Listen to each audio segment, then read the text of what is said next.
Voilà, bonjour à tous. Merci beaucoup d'être présents pour ce dernier atelier sur l'Amérique latine, donc dédié au Mexique. Donc je suis très heureuse d'être entourée de mes chers compatriotes, parce que j'ai l'impression qu'on est comme à la maison. Donc puisque Lana Ravel, moi je suis responsable régionale Amérique latine et Caraïbes basée à Mexico, donc pour le compte de BPI France.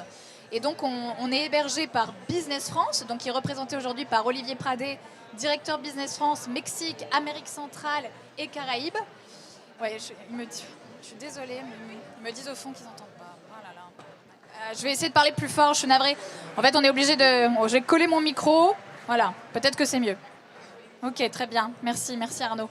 Et donc voilà, également en présence de Stéphanie Lejon, qui donc est vice-présidente du comité CCEF au Mexique, mais également avocate au barreau de Paris et de Mexico, donc basée également à Mexico.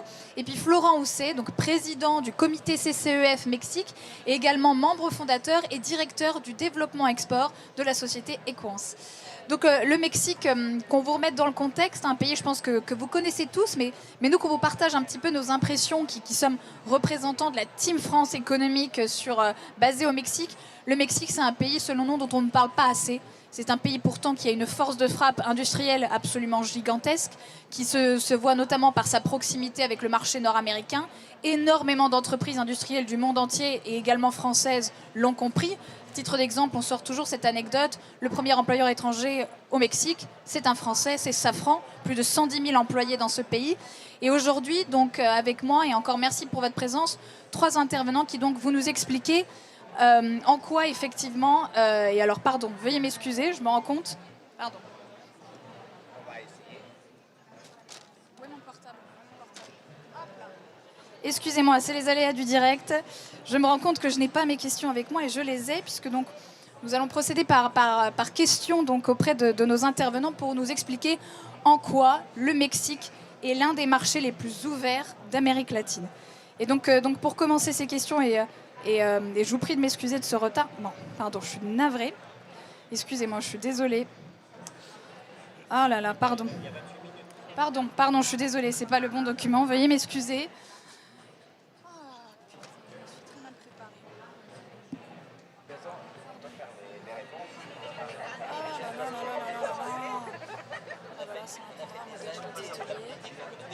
Ouais, pardon, je suis désolée, hein, veuillez m'excuser, je me suis trompée de document.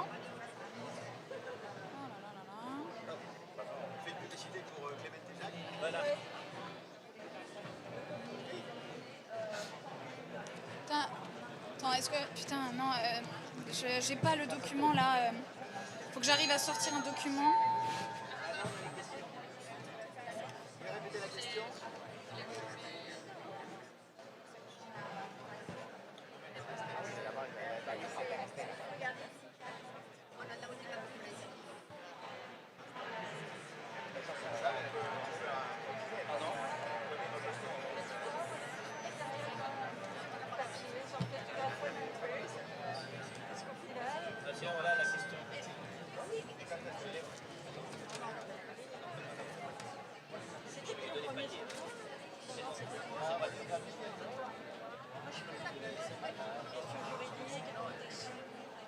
Toutes mes excuses, hein. Je vous prie de m'excuser. Hein.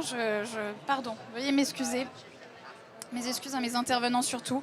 On reprend. Donc voilà, excusez-moi, on reprend. Question à Florent. Florent, excuse-moi, je te prie de m'excuser. Je me tourne vers toi en tant que président CCEF au Mexique et surtout fort de ton expérience au Mexique, puisque tu vas nous dire depuis combien de temps tu y es. Quels sont selon toi les atouts et les opportunités d'affaires qu'il faut absolument regarder sur le Mexique ? Merci beaucoup, Lana. Disons que ça fait 24 ans maintenant que je suis au Mexique et c'est certain que c'est un pays plus qu'attachant. Et je suis de plus en plus surpris que c'est tellement évident que le Mexique est une source d'opportunités. Je suis vraiment étonné qu'on n'en parle pas assez. Alors après, il y a peut-être des raisons. Il y a peut-être Netflix qui a joué dessus, Fox News, on peut en parler. Mais c'est tellement évident. 130 millions d'habitants, âge moyen de 29 ans, un échange avec une frontière avec les États-Unis absolument énorme, des échanges commerciaux de 1000 milliards de dollars. Qu'est-ce qu'il faut de plus, quoi ? Je veux dire, j'ai du mal à comprendre pourquoi on ne parle pas assez du Mexique.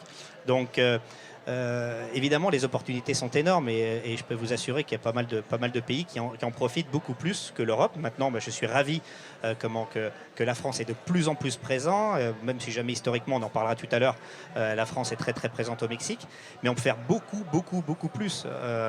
On a quand même la proximité avec les États-Unis, des accords commerciaux avec différents pays. Quand on voit la force des accords commerciaux qu'a le Mexique avec les voisins du Nord et aussi les voisins du Sud, c'est une porte. Avant, on utilisait plus les États-Unis pour rentrer au Mexique. Maintenant, on utilise plus le Mexique pour rentrer aux États-Unis. Le fameux nearshoring que tout le monde entend parler, c'est une réalité aujourd'hui. C'est une réalité. Peut-être que la baisse de la production, de la production chinoise et des raisons politiques nous aide dans ce sens-là. Mais c'est une réalité. Le peso, qui se maintient extrêmement bien par rapport aux différentes devises, est une autre force pour le Mexique. Des employés très bien qualifiés, une jeunesse dynamique. C'est pour moi des évidences. Ce sont des évidences. Les infrastructures aujourd'hui, quand on parle des infrastructures au Mexique, il ne faut pas oublier que rien que l'aéroport à Cancun, c'est 30 millions de passagers à l'année. Aujourd'hui, l'infrastructure routière, l'infrastructure aéroportuaire, l'infrastructure de l'aérien. Avant, tout le monde passait par Mexico. Maintenant, on va faire un Cancun-Monterrey facile. L'interrégionalité est de plus en plus une réalité. Donc il y a des atouts énormes. Et puis bientôt, parce que on peut dire cocorico aussi, parce que la France est bien placée là-dessus, avec le fameux train Maya. Donc il y a pas mal de choses qui sont en train de se passer. Et pour moi, c'est une évidence que le Mexique va continuer à progresser dans ce sens-là. Et les programmes gouvernementaux, il ne faut pas les oublier non plus. Il y a des programmes d'aide économique assez forts, des aides fiscales. En gros, le Mexique vous attend. Peut-être je vais parler des secteurs porteurs, si jamais tu m'autorises, Lana. Aujourd'hui, toute la partie manufacturière est quand même une partie très très forte. On parle de l'automobile, on parle de l'aérospatial. Et là, je suis sous le contrôle de notre cher directeur du Business France. Mais c'est vrai qu'aujourd'hui, c'est vraiment le secteur manufacturier est un secteur en plein dynamisme et ils n'attendent que nous. Il y a le tourisme, j'en ai parlé, les énergies renouvelables, même si jamais on peut en parler, il y a quelques problèmes de temps en temps à ce niveau-là. Lorsqu'on voit le taux d'ensoleillement du Mexique, bientôt la France va se rapprocher parce qu'on s'aperçoit qu'on est encore en été au mois d'octobre, mais en tout cas, au Mexique, c'est une réalité au niveau des énergies renouvelables. Les technologies de l'information, c'est vrai qu'il y avait un peu de retard, mais aujourd'hui, les fameuses TIC, il y a vraiment la place pour plein de sociétés. Et d'ailleurs, les jeunes Américains ne se sont pas trompés. Lors du Covid, ils sont tous arrivés du côté de la Condesa, ils se sont installés pendant le Covid et ils ne repartent pas. Il y a vraiment une forte volonté. Donc c'est pour cette raison que je le dis fortement. Il y a de la place pour nous, les sociétés françaises. Il y a de la place pour les jeunes Français à venir au Mexique. Et puis, je vais faire on va faire un petit peu d'autosatisfaction mexicaine. Aujourd'hui, quand on regarde les entreprises françaises qui s'installent au Mexique, il y a très peu de déchets. Je pourrais vraiment le comparer, et là, on va me taper dessus, je vais parler un peu du Brésil. Combien d'échecs on a de sociétés, désolé, mais je vais faire du Mexico, Viva Mexico aujourd'hui. Quand on voit aujourd'hui le taux d'échecs d'entreprises et petites entreprises françaises au Brésil, c'est pas exactement le même taux qu'il y a au Mexique. Et généralement, finalement, la seule chose qui peut vous arriver au Mexique, c'est d'y rester. C'est tout ce que je peux vous dire, c'est qu'une fois qu'on est arrivé au Mexique, c'est difficile de partir. Voilà, je vais m'arrêter là parce qu'autrement, je vais continuer à parler du Mexique avec mon cœur et on va essayer de rester avec la raison. Merci beaucoup Florent, et fort heureusement, dû à mes petits retards du début pour lequel je m'excuse encore, on va pouvoir un petit peu empiéter. Mais donc, merci beaucoup Florent pour ta réponse, et je te passe tout de suite la balle Olivier pour savoir toi justement, je pense que vos propos vont se rejoindre et peut-être pas tant que ça, parce que mine de rien, dans tes fonctions de directeur BF, quelles sont justement les entreprises, comment elles voient, quelles sont ta lecture des atouts au Mexique, et surtout les entreprises françaises, quels sont les secteurs porteurs sur lesquels elles vous sollicitent surtout? Pour compléter ce qu'a dit Florent, Il faut dire qu'effectivement, on est sur un pays qui a 129 millions d'habitants, mais ce qui est important, c'est la classe moyenne. On estime que la classe moyenne consolidée est autour de 49%, ce qui équivaut quand même à la population de l'Espagne. C'est une population qui est fortement urbanisée, donc avec des besoins spécifiques, et puis littoralisée, notamment dans le secteur du tourisme. Il y a beaucoup de choses à faire. La deuxième chose qu'il faut dire, c'est qu'on a la chance d'être dans un pays qui fait partie de l'OCDE. Donc au niveau de la facilitation du négoce, il y a des engagements qui sont pris au niveau de l'OCDE. Le Mexique fait partie aussi de l'OMC et ce n'est pas un des plus mauvais élèves en matière de respect des engagements de l'OMC. Et puis la troisième chose qu'il ne faut pas oublier, c'est qu'il y a un accord entre l'Union européenne et le Mexique qui va être modernisé pour renforcer un certain nombre d'aspects, mais au niveau du commerce, c'est quand même très ouvert. C'est pour ça que ça peut expliquer aussi le fait qu'il y a moins de déchets sur le Mexique que sur le Brésil. Le Brésil, malheureusement, reste un pays protectionniste. Il n'y a pas d'accord entre l'Union européenne et le Brésil, et ça, c'est un aspect important. Il y a aussi un aspect important qui est lié aux infrastructures, c'est que les coûts logistiques sont quand même assez compétitifs. C'est pour ça que, comme l'a dit Florent, il y a un certain nombre d'entreprises qui sont en train de se délocaliser au Mexique parce que, d'une part, ils trouvent une main-d'œuvre qualifiée.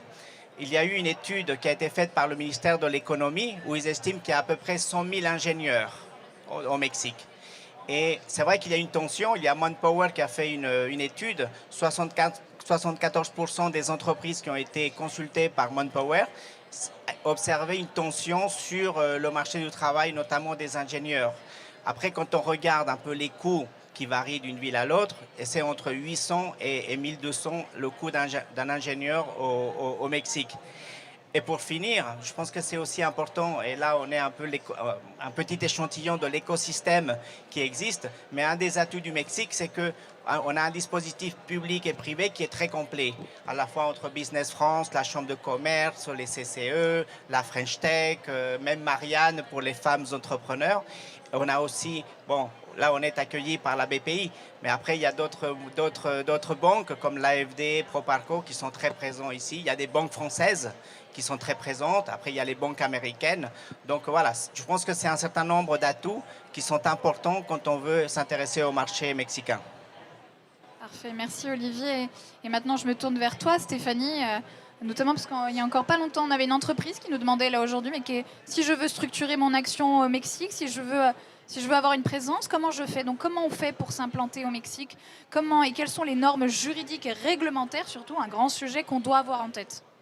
Alors rapidement, tout d'abord le Mexique, on vient de l'évoquer, c'est un pays ouvert. Donc il y a une loi sur l'investissement étranger, mais pratiquement tous les secteurs de l'économie sont ouverts à l'investissement étranger. Donc si vous allez vous implanter au Mexique, la première chose c'est de vérifier que ce n'est pas un secteur réservé à l'État, mais sont réservés par exemple à l'État mexicain, l'exploration pétrolière, frapper la monnaie, etc. Sont réservés encore aux entreprises mexicaines le transport de marchandises. Quand on dit entreprise mexicaine ou mexicain, vous pouvez être entreprise française qui se constitue avec les pourcentages autorisés. Donc c'est que quelques petits secteurs qui sont réservés encore aux Mexicains ou à l'État mexicain. Pratiquement tout est ouvert, ça c'est la première des choses. Ensuite, quand vous allez vouloir vous structurer par rapport à votre projet, il faut savoir qu'on est dans une fédération qui est donc composée d'un État fédéral et des États fédérés. Donc on va avoir des lois dites fédérales et des lois des États fédérés. On est dans un système de droit civil. Donc ça ressemble de très très près à ce qu'on connaît en France. Vous n'allez pas être perdu si vous voulez monter une société au Mexique. Vous allez trouver une ESA en droit mexicain, vous allez trouver une SARL, vous allez trouver un conseil d'administration. Il y a des spécificités mexicaines qui sont presque même plus simples que le droit français.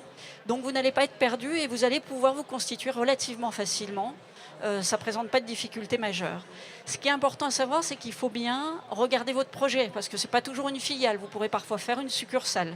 Donc la succursale, c'est, comme disent les Américains, a branch, c'est le bras de la maison mère qui va avoir des activités au Mexique, qui va également facturer et qui va avoir en fait la représentation d'une société française sur place au Mexique. Vous avez également pour le recours à la succursale, quand vous participez à des marchés publics, c'est est généralement demandé par les autorités publiques pour pouvoir avoir la présence de la Société des mers française, qui a un bilan, qui a des résultats, contrairement à la filiale de création récente qui les aura peut-être pas. Donc ça sont des montages que vous pourrez faire assez facilement au Mexique, et pour participer sur le marché privé et pour participer sur le marché des appels d'offres publics au Mexique. Et puis également le bureau de représentation, qui est une autre possibilité d'implantation. Je dirais que c'est l'implantation la plus légère. Et ça, c'est uniquement pour ce qu'on appelle, nous, les activités auxiliaires ou préparatoires à celles de la maison de mère en France. Par exemple, le suivi client, quand vous vendez directement depuis la France un certain nombre de produits au Mexique, mais vous voulez assurer un service après-vente, un service client, vous pouvez monter au travers d'un bureau de représentation dès lors qu'il n'y a pas de facturation sur le client. Donc ça, c'est ce cadre-là que vous allez rencontrer qui est relativement simple. Pour peut-être exporter au Mexique, si vous ne voulez pas vous implanter, bien entendu que vous allez pouvoir exporter, et vous avez toutes sortes d'outils et d'interlocuteurs. Comme le mentionnait Olivier, tout le monde est présent au Mexique, donc vous allez pouvoir vous tourner vers Business France pour trouver les acheteurs, pour trouver les distributeurs, vers BPI France pour assurer vos exportations. C'est très important de le faire parce qu'il y a toutes sortes de mécanismes. Il y a des accords de libre-échange. Vous avez un site qui s'appelle Access to, le site européen. C'est Access to Business, non, je crois le nom. Vous allez trouver toutes les informations premières sur ce site européen si vous voulez exporter. Vous avez un représentant des douanes qui est également présent à l'ambassade de France, mais il n'est pas basé lui à Mexico, il est à Washington. Et surtout, n'hésitez pas à faire appel à tous ces interlocuteurs. Et puis, je vais vous parler des CCE, parce qu'on est là aujourd'hui, on est 3 CCE, présidents, 2 vice-présidents. C'est un réseau aujourd'hui à Mexico où nous sommes 47 représentants de différentes entreprises et de secteurs d'activité au Mexique. Nous sommes bénévoles. N'hésitez pas à faire appel au CCE si vous avez besoin d'informations, si vous voulez connaître le marché, si vous voulez savoir comment ça se passe. C'est régulièrement fait. D'ailleurs, ça passe souvent par Florent qui dispatche au niveau du comité qui serait intéressé pour avoir une discussion avec une entreprise lorsqu'elle a un projet. Mais actionnez tout ce qui est à votre portée en France. Il y a énormément d'outils pour exporter vers le Mexique. Il faudra faire attention à 2 points. Alors, signer des contrats. N'exportez pas comme ça. Vous allez faire un contrat de vente, vous allez faire un contrat de distribution si vous avez un distributeur. Faites attention aux droits applicables. C'est pas toujours intéressant de mettre le droit français. C'est pas toujours intéressant de mettre les tribunaux français. Moi, j'ai vu nombreux cas de personnes qui mettent des superbes arbitrages CCI, Paris ou Suisse sur des contrats et qui peuvent absolument pas les mettre en action quand ils ont besoin d'aller sur un recouvrement. Donc, renseignez-vous, faites-vous assister. Prenez les garanties qui existent. La France peut vous en proposer, le Mexique en a. Il y a des systèmes de cautionnement au Mexique qui sont importants, tant sur l'exécution que sur le paiement. Les billets à ordre sont courants, on appelle ça là-bas les pagares. Donc vous avez vraiment une palette d'outils à votre portée, tant juridiques que d'intervenants pour aller vers le Mexique. Et puis tournez-vous, BPI, Business France, CCE, enfin, on est tous là. Il y a une chambre de commerce qui est très active également. Voilà. Bien, merci beaucoup Stéphanie. Et du coup, je reviens vers toi, Florent, en tant que président des CCEF Mexique. Comment tu qualifierais, toi, la présence française et surtout comment elle se positionne par rapport à celle des autres pays? Alors, avant de répondre à ta question, je voulais confirmer tout ce que vous venez de dire, évidemment, parce que je pense que la relation entre les différentes entités n'a jamais été aussi bonne. Comme on dit souvent, les planètes sont alignées. Nous travaillons vraiment tous ensemble et dans un but commun. Et ça, bon, ça semble quelquefois une évidence, mais ce n'est pas toujours. Et vraiment, ça se passe très très bien entre les différentes institutions. Donc n'hésitez pas, ne venez pas seul, faites-vous accompagner. Ça, c'est vraiment très très important. Ensuite, la présence française au Mexique. Aujourd'hui, on calcule, il y a 22 000 inscrits au Mexique. Alors on peut imaginer qu'il y a environ 35 000 Français, plus ou moins. On a à peu près le même nombre de Français au Brésil, hein, c'est à peu près la même chose. Évidemment, c'est beaucoup plus grand le Brésil que le Mexique, mais c'est à peu près la même chose. Et ensuite, après, je pense que c'est l'Argentine, environ 12 000 inscrits. Donc, c'est à peu près les chiffres qu'on peut avoir. Et puis après, évidemment, il y a tous les autres pays. Mais les Français sont très présents au Mexique. D'ailleurs, ça ne date pas d'aujourd'hui. Hein. Je crois que même dans l'équipe de Cortés, en 1500 et quelques, il y avait des Français dans les bateaux. Donc, ils sont arrivés comme ça. Après, on les a plus trop entendu parler. Et puis après, Napoléon III sous Maximilien, évidemment, il a été présent. La fameuse bataille de Cameron, fin des années 1800, on entend encore parler. Au Mexique, on en entend parler assez souvent, nous, Français. Et puis après, c'est plus au 19e siècle. Vous avez peut-être entendu parler, moi, c'est pour moi quelque chose qui me parle énormément, les Barcelonnettes. Vous avez peut-être entendu parler des Barcelonnettes. Alors moi, je viens de la région nantaise. Et je me rappelle que la première fois que je suis parti faire du ski, c'était à Barcelonnette. J'arrive au Mexique, il y a 24-25 ans, on parle des Barcelonais. Je dis, mais pourquoi? Je ne comprenais pas trop. J'étais dans un village pour aller faire du ski, je me retrouve au Mexique, on parle des Barcelonnettes.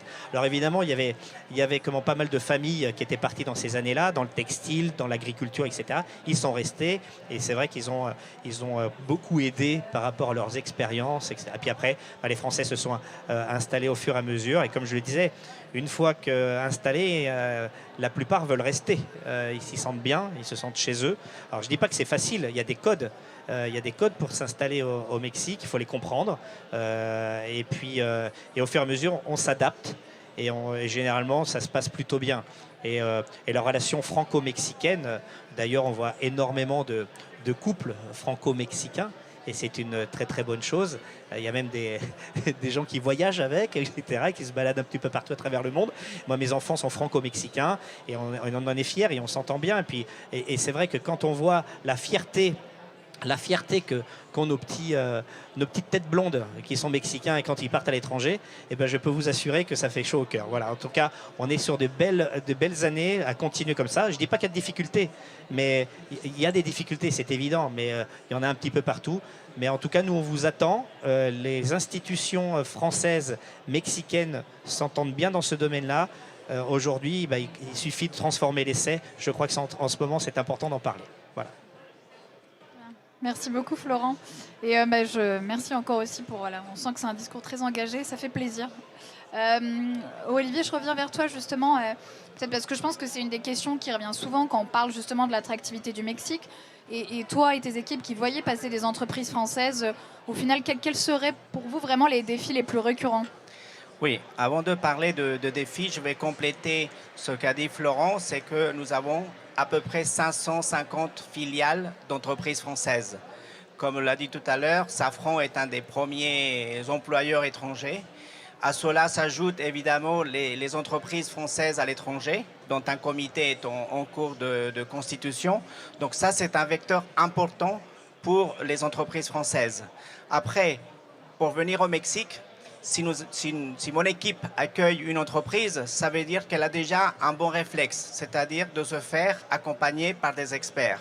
Bon, moi, j'ai une équipe de 13 personnes qui ont beaucoup d'ancienneté dans le bureau, mais après, cette expertise peut être complétée par l'expérience des chefs d'entreprise, qui sont notamment au comité des CCE.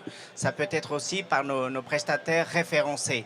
Donc ça, c'est important. Un conseil qui me semble aller de soi, mais qui ne va pas forcément de soi, c'est qu'il faut arriver avec une stratégie bien claire. C'est-à-dire, est-ce qu'on s'installe directement? Stéphanie a présenté quelles étaient les conditions. Est-ce qu'on va chercher un distributeur ou est-ce qu'on va chercher un simple représentant? Est-ce qu'on va chercher la distribution générale ou la distribution spécialisée? Ou est-ce qu'on va positionner son produit ou son service dans le haut de gamme, moyenne gamme ou bas de gamme? Je pense que c'est important. Sur le bas de gamme, on ne fera jamais au mieux que les produits asiatiques, mais sur le haut de gamme, je pense que la France est très, très, très attendue. Il faut aussi s'informer évidemment sur les questions juridiques, les questions fiscales, de réglementation. Par exemple, si vous exportez des produits cosmétiques ou des produits dans la santé, il faut avoir des agréments.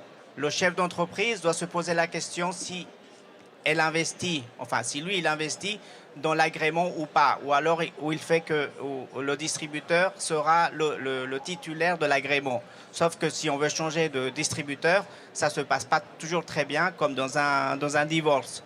Et puis il y a aussi des normes qu'il faut aussi respecter. Et puis il y a la question primordiale, c'est que pour aller au Mexique, il faut prospecter, ça a un coût.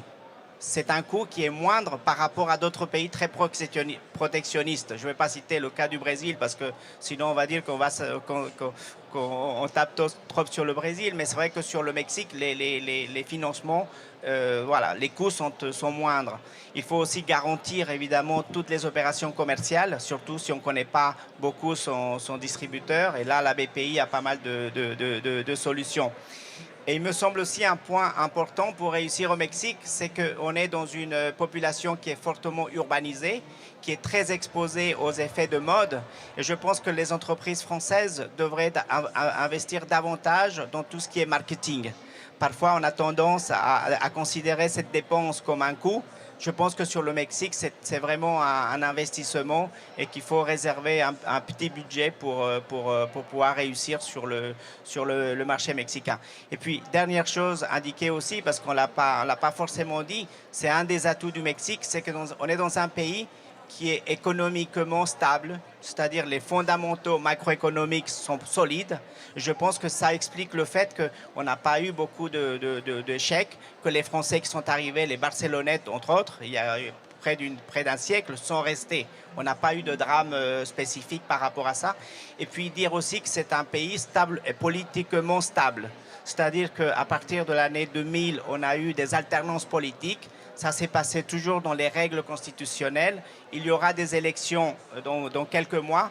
Et à ce stade, il n'y a pas de candidate ou candidat hors système. Donc voilà, ça offre quand même des perspectives positives, même si en temps d'élection, ça va être évidemment un peu plus incertain. Mais c'est ça la démocratie. Merci beaucoup Olivier. Justement, avant de passer aux questions-réponses et l'échange du coup avec notre public, je me tourne vers toi Stéphanie, je vous rassure, on a encore du temps, hein, on est libre.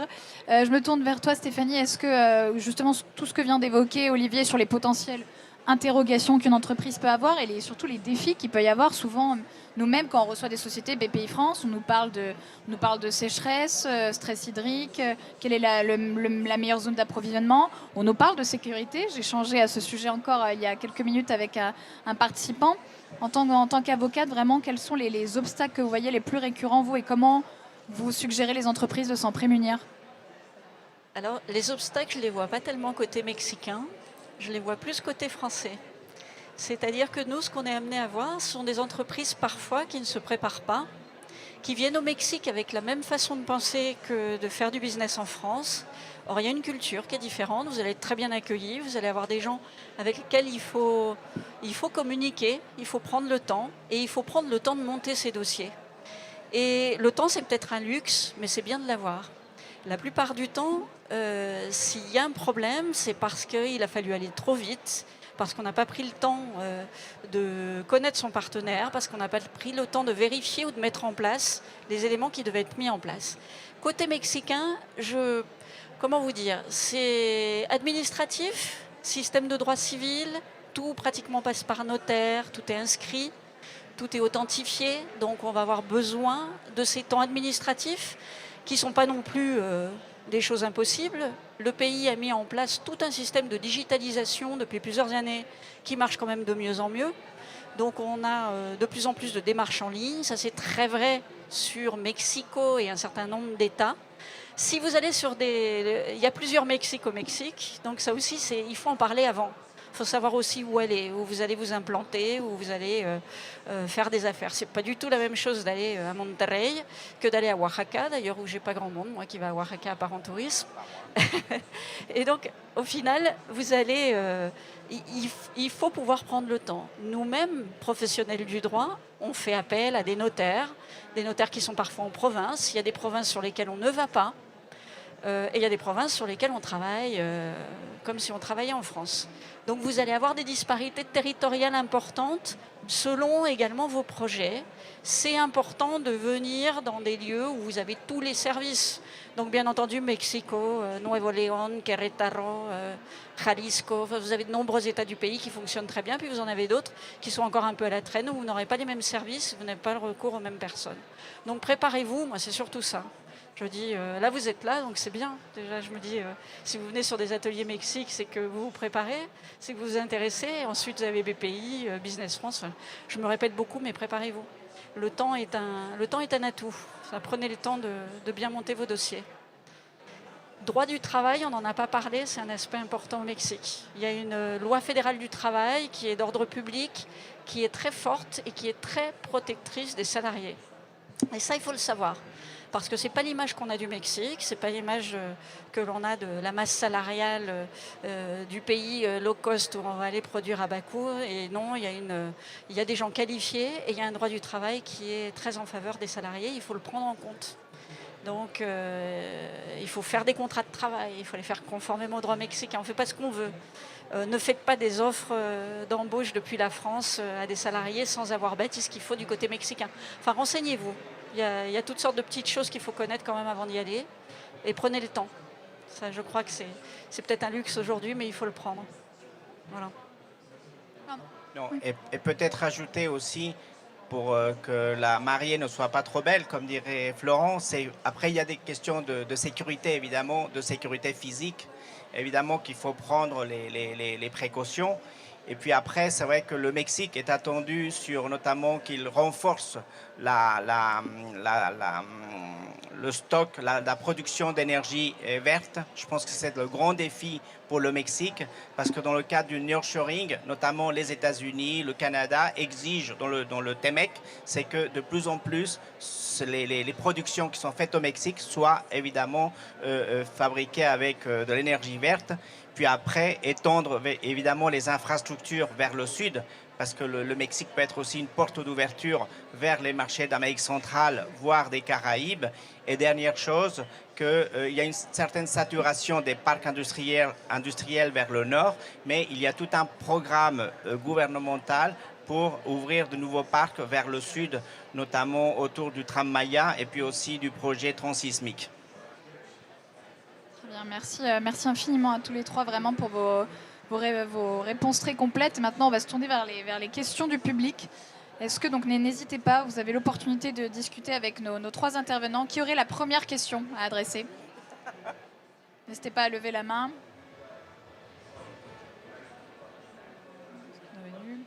Pas de questions, même des commentaires peut-être. Est-ce qu'il y a des propos sur lesquels vous êtes alignés, sur lesquels il y a peut-être débat? Il ne faut surtout pas hésiter. María Rosa, sí.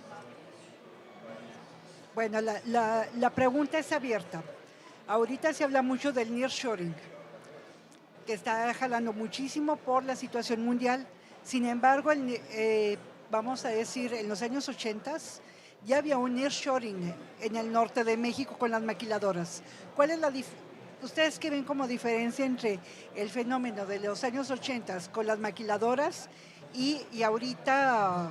Porque durante ese fenómeno pues instalaron todas las fábricas de jeans, de todo tipo de artículos, de baterías, de todo en todo el norte de México. Pero ahorita vemos que viene una segunda ola muy fuerte. Pero ¿qué tipo de...? Bon, le nearshoring, vous avez déjà dans votre réponse, dans votre question et observation, une partie de la réponse. C'est-à-dire qu'aujourd'hui, le Mexique ne fait pas que de la sous-traitance de textiles ou de produits de base. On estime aujourd'hui que quand on fait des pièces d'avion pour l'industrie aéronautique américaine, c'est des produits très technologiques avec une main-d'œuvre très très qualifiée. Moi, je pense qu'on n'est pas sur le même modèle. D'une part. D'autre part, c'est que je pense qu'en observant les chiffres macroéconomiques, le Mexique aujourd'hui a dépassé les 30 000 milliards de dollars d'investissement annuel. Donc là, ils ont même récupéré le niveau qu'ils avaient avant le Covid. Donc on est aujourd'hui sur des produits qui sont vraiment très capitalistiques, très industriels, très technologiques, ce qui d'ailleurs se reflète dans les échanges avec les États-Unis. Pour avoir une petite idée de la dimension des échanges commerciaux avec les États-Unis, c'est que tous les jours, ils font 2 milliards d'échanges, alors que nous, avec la France, péniblement, on arrive à 4 000 milliards en un an. Donc, je pense que l'intensité technologique et du travail qui est mis est complètement différent, à une échelle très différente. Oui, tout à fait. Et, juste pour compléter, on peut dire qu'aujourd'hui le monde a complètement changé et c'est une réalité. Au niveau du textile, les maquilladoras à l'époque, on était vraiment sur le textile et entre guillemets c'était de la main d'œuvre à bas coût pour contrer un petit peu l'Asie. Aujourd'hui, c'est complètement différent, même si jamais il y a toujours. On ne peut pas dire que ça soit pas le cas. Aujourd'hui, on est dans les hautes technologies. Lorsque l'on voit que nos amis américains viennent construire des voitures électriques au Mexique, c'en est un exemple. Et ça, je pense que c'est extrêmement bon pour le Mexique parce qu'on voit qu'on a une jeunesse qualifiée et technique. Et ça, c'est vraiment très, très important. Et ça montre au monde entier que le Mexique n'est pas seulement un pays de fabrique de textiles ou d'autres. Et ça, c'est vraiment ce qui a vraiment changé. Je pense que c'est vraiment fondamental. Et puis peut-être ajouter aussi que ceux qui font du nearshoring au Mexique, ce n'est pas seulement les États-Unis, mais on voit les Taïwanais, les Coréens, par exemple sur Nuevo León, Tijuana. Donc c'est vraiment des entreprises d'Asie qui ont compris que pour des questions notamment environnementales, il faut qu'ils se rapprochent du client, que le client soit le consommateur final ou une entreprise. Oui, je voulais rajouter dans ce sens-là, dans les années 80, c'était les entreprises américaines qui délocalisaient la production ou l'assemblage au Mexique et la production repartait vers les États-Unis. Aujourd'hui, le nearshoring, c'est des entreprises qui viennent du monde entier. L'Europe a tout intérêt à utiliser ces mécanismes-là parce qu'on a un accord de libre-échange en matière douanière et le Mexique a mis en place des programmes qu'on appelle sectoriels en matière douanière. Vous entendrez peut-être parler des programmes IMEX, PROSEC, etc., qui permettent d'importer temporairement au Mexique l'outillage, les matières premières, etc., en vue d'un assemblage pour exporter vers les États-Unis ou ailleurs. C'est hyper intéressant en termes de fiscalité, de droits de douane, et ça s'ouvre aux entreprises du monde entier. Ça n'est plus réservé aux entreprises américaines. Et on a parallèlement des clients américains qui demandent à leurs fournisseurs européens d'être présents juste à côté. Moi, j'ai des cas en ce moment avec Danone États-Unis qui demandent à un de ses fournisseurs, un de ses prestataires de s'installer au Mexique pour les fournir aux États-Unis. Danone est présent au Mexique. Mais ils ont un type de clientèle sur l'Europe et c'est les États-Unis qui leur demandent d'aller s'installer au Mexique. Il y a la même chose avec Safran en termes d'ingénierie qui demande, Safran États-Unis, à ce qu'une entreprise française qui est déjà présente au Mexique forme ses propres fournisseurs mexicains pour aller vers les États-Unis. Donc c'est quelque chose qui s'est complètement étendu, totalement globalisé, j'allais dire quelque part, aux entreprises du monde entier. Et le mécanisme mis en place par le Mexique, juridiquement, fiscalement, et d'un point de vue douanier, sont juste... il faut en profiter, quoi. Vous avez là quelque chose, si vous voulez exporter vers le Mexique et fabriquer au Mexique pour exporter, il y a des outils incroyables. Voilà. Juste pour compléter, désolé, juste petite dernière minute.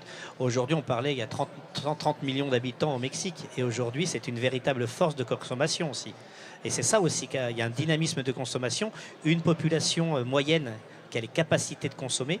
Et donc, c'est ça aussi, c'est pour alimenter le pays en production. C'est vraiment très, très important. Chose qui n'était pas à l'époque. À l'époque, c'était pour le renvoyer à l'extérieur. Là, c'est pour rester. Merci pour cette précision. Et merci pour votre réponse à tous les trois. Est-ce qu'il y a d'autres questions? Peut-être questions ou commentaires? Écoutez, dans ce cas-là, à moins peut-être juste, je vous renvoie la balle une dernière fois pour qu'on puisse conclure. Est-ce que vous avez notamment sous votre casquette CCEF ou Business France, est-ce que vous avez des événements qu'on doit avoir dans notre calendrier à chacun pour montrer quelles sont aussi les instances qui pourraient intéresser nos interlocuteurs? Nous avons une programmation. Le prochain événement, on va l'organiser dans le secteur automobile, justement, à Mexico et à Léon. On vient de sortir avec la BPI, on vient d'organiser un événement dans le secteur de la santé. Et puis pour l'année prochaine, on a prévu un certain nombre d'événements, notamment dans l'industrie, parce que vraiment, on y croit. Aujourd'hui, 80% des investissements étrangers se font dans l'industrie, donc il faut qu'on y soit. Le fait qu'il y ait une classe moyenne qui est quand même développée, c'est presque l'équivalent de la population de l'Espagne. Ça veut dire que tous les produits, il y a de la place pour les produits français. Là, actuellement, on travaille pour un gros opérateur, un grand distributeur mexicain qui veut diversifier son portefeuille de produits. Et actuellement, là, le 22 septembre, on a inauguré avec la Comer la Feria de Francia, où il y a à peu près 1000 produits qui vont être exposés dans 75 magasins, dans 14 États fédérés. Donc c'est une façon d'amener la France, les produits français, dans pas mal d'endroits. Donc pour moi, c'est la preuve que les produits français ont une réputation et ils sont souhaités par les consommateurs mexicains. Merci beaucoup. Et quand on parle de l'attractivité du Mexique par les Français, je voulais d'ailleurs saluer notre présidente Sophie Sidos, présidente des CCE. Et je tiens vraiment à la remercier parce que quand on parle que le Mexique intéresse de plus en plus la France, c'est encore un exemple. Et merci beaucoup Sophie d'être là. Et je profite de sa présence pour dire qu'on se lance dans une volonté de créer un forum Amérique Nord-Sud en mars 2025 au niveau des conseillers du commerce extérieur. Et évidemment, on travaillera toute la TFE ensemble pour que cet événement soit un véritable succès et que là, ce soit les Américains, les Canadiens et les Sud-Américains qui viennent nous voir au Mexique. Et en tout cas, ça nous fait très très plaisir de pouvoir vous l'annoncer parce que c'est une volonté forte depuis plusieurs années et on va s'y lancer.